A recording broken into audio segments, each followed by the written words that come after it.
You ever just sit in a dark room and feel like the darkness is the only thing that truly understands you? I don't mean just a room with the lights off. No. I mean that heavy, suffocating pitch black, where the boundaries of the walls disappear and you're floating in the void. In that space, there are no expectations, no fake smiles, no false hope, just raw, bitter silence. That silence is the only honest thing left in a world of noise. Light lies to you. Light forces you to perform, to put on the mask, to nod and say, "I'm fine." But the dark accepts the wreckage. It doesn't ask you to tidy up. That's the thing about being broken once. It changes the fundamental chemistry of your existence. It leaves a scar, not a wound. You need to understand the biology of that distinction. Wounds heal, kid. Wounds are active. They bleed, they scab, they itch. They eventually close up and fade. But scars? Scars are different. They whisper forever. A scar is the body's way of saying, "I survived this, but I will never be the same skin again." It's fibrous tissue, tougher than what was there before, lacking sweat glands, lacking hair, lacking sensitivity. It's dead, tough armor. And tonight I'm here to remind you of something very simple, a fundamental law of physics for the soul. They broke you once, but never again. You see, people have this filthy habit of underestimating silence. The world is addicted to noise, to outrage, to the performance of emotion. They think if you ain't screaming, if you ain't fighting back, if you ain't bleeding out loud, then you're weak. They look at a quiet man and see a defeated man. They look at a woman who has stopped arguing and see a woman who has given up. They are fools. They mistake the eye of the storm for the end of the weather. But silence? Silence is dangerous. Think about the most terrifying things in nature. The predator doesn't roar before it strikes. It goes silent. The ocean pulls back quietly before the tsunami hits. Silence is where monsters are born, forged and sharpened. That's where you live now, right? In that quiet corner of the world where no one sees what you're holding inside. You've built a fortress in that silence. They call it peace. I call it survival. It's a bunker, cold storage for your emotions, keeping them on ice so they don't rot, or perhaps so they don't detonate prematurely. Because when the storm ripped you open, they all watched, didn't they? It wasn't a private tragedy. It was a spectator sport. Some even smiled. There's a perverse delight people take in the suffering of others. The Germans call it Schadenfreude, but that word is too polite. It's a cannibalistic hunger. They watched you unravel to make themselves feel stitched together. And you still believed in them. You looked at the wolves and saw stray dogs that needed petting. You still held on, naive but beautiful. There's a tragic elegance to that kind of stupidity. I respect that. It takes guts to still care after they crush you. It takes a spine of steel to offer a hand to the person holding the hammer. But let me tell you a little secret, sweetheart. Caring doesn't keep you alive. In the animal kingdom, the one who cares about the predator gets eaten. Cold does. Indifference is the ultimate shield. Because look at the reality. They didn't just hurt you. Hurt is accidental. Hurt is bumping into someone on the subway. Oh no, they dissected your trust with a grin. Think of the precision of that. Dissection requires a steady hand. It requires intent.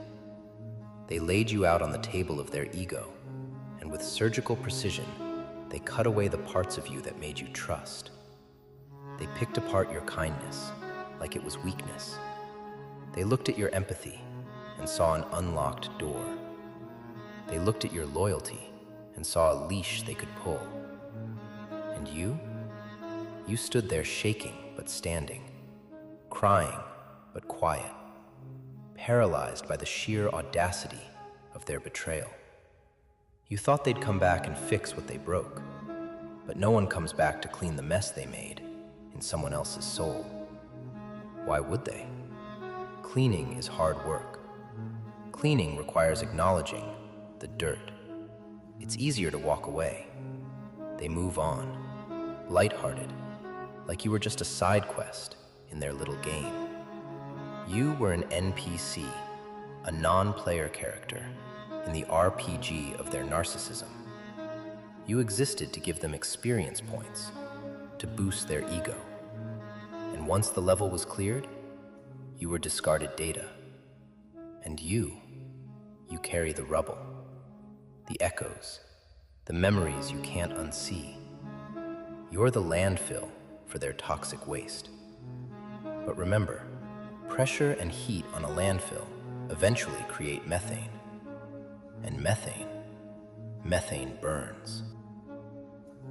You ever tried to sleep with a memory screaming in your head like a siren? It's not just a noise, it's a frequency, a high-pitched, piercing frequency that vibrates behind your eyes. You lie there, staring at the ceiling fan, cutting through the stagnant air, and every rotation is a replay. You close your eyes, and the cinema of your trauma starts playing the director's cut. The words they said, the exact tone of their voice, the way they looked away when they lied. It loops. It's a psychological tinnitus, a ringing that proves the damage is permanent. You toss, you turn, you punch the pillow, but you can't punch a memory. It lives in the folds of your gray matter, a squatter that refuses to be evicted. It's a nightmare that never ends, kid, a waking fever dream.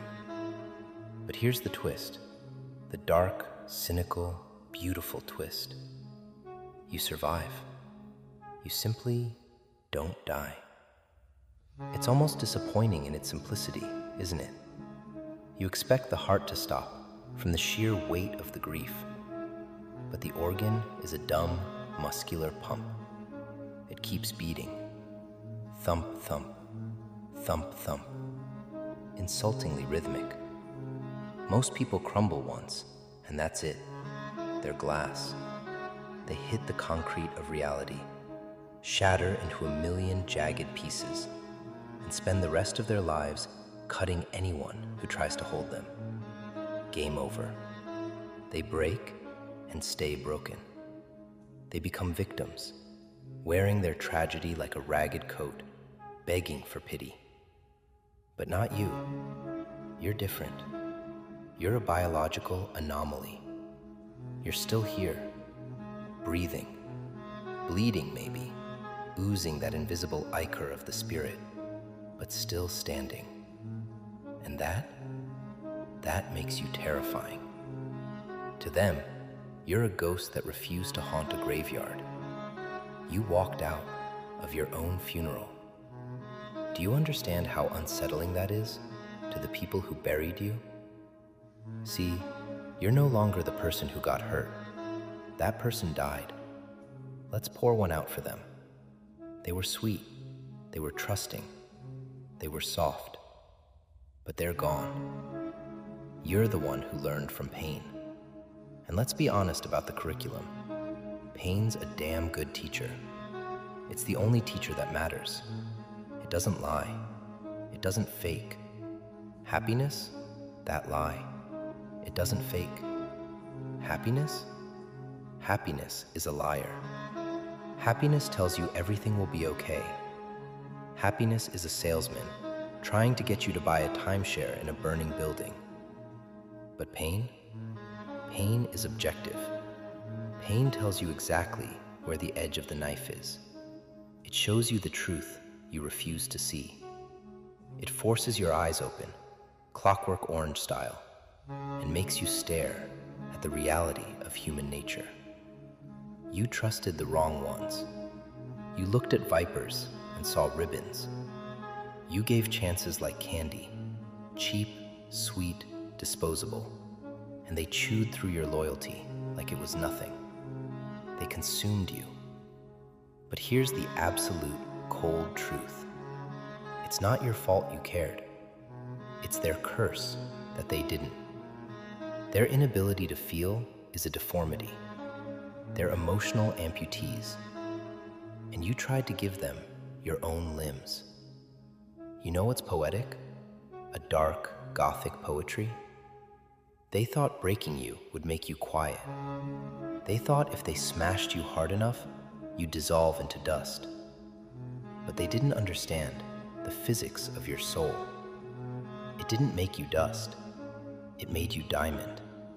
It made you smarter, colder, stronger. They thought you'd chase, that you'd beg, that you'd stay small, crouching in the corner awaiting their scraps. But now you are the storm. You ain't the same soft soul who waited for apologies that never came.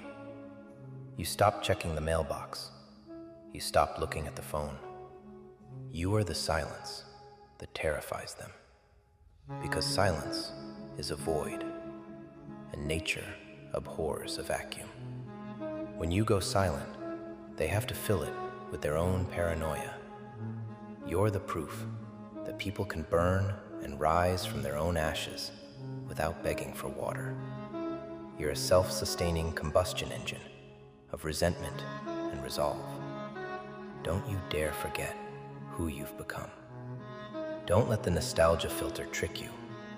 Don't you ever let them trick you into thinking your softness was stupidity. No, it was proof that even angels can walk through hell and not lose their wings. Your wings are just charred now, blackened, maybe leathery like a bat's instead of feathered like a dove's, but they still fly. They broke you once, so what? Everyone breaks. Entropy comes for us all. Buildings crumble, empires fall, stars burn out. But you rebuilt with stone. You replaced the wood and the straw with granite. You rebuilt with fire in your ribs and steel in your eyes. You became a fortress. And here's the key. You don't need revenge. Revenge is for the emotional, for the people who still care about the outcome. You are the revenge. Your existence is the retribution. Because nothing hurts a narcissist more, nothing cuts a betrayer deeper than seeing you walk past them like they never mattered, like they were a smudge on a window you just wiped clean. That's power, real power. Not noise, not shouting, just detachment. Clinical, surgical detachment. You don't care anymore. And that's your shield. When they can no longer affect your mood, your peace, your silence, they lose. They lose their control strings, their puppeteers, pulling at cut threads. And deep down, in the places they don't talk about at parties, they know it. Keep walking, kid, and keep that silence sharp. Keep it honed, like a razor. Because now they watch from afar, scrolling through your life, peering through the blinds, wondering how you're still breathing when they buried you with their betrayal. They're confused by your resurrection. They don't understand that pain is a builder. It's an architect. You didn't heal. You transformed. Healing implies going back to how you were. Transformation means becoming something entirely new, something evolved. And that's what makes you unbreakable now. They broke you once. Never again. That's not hope. That's law.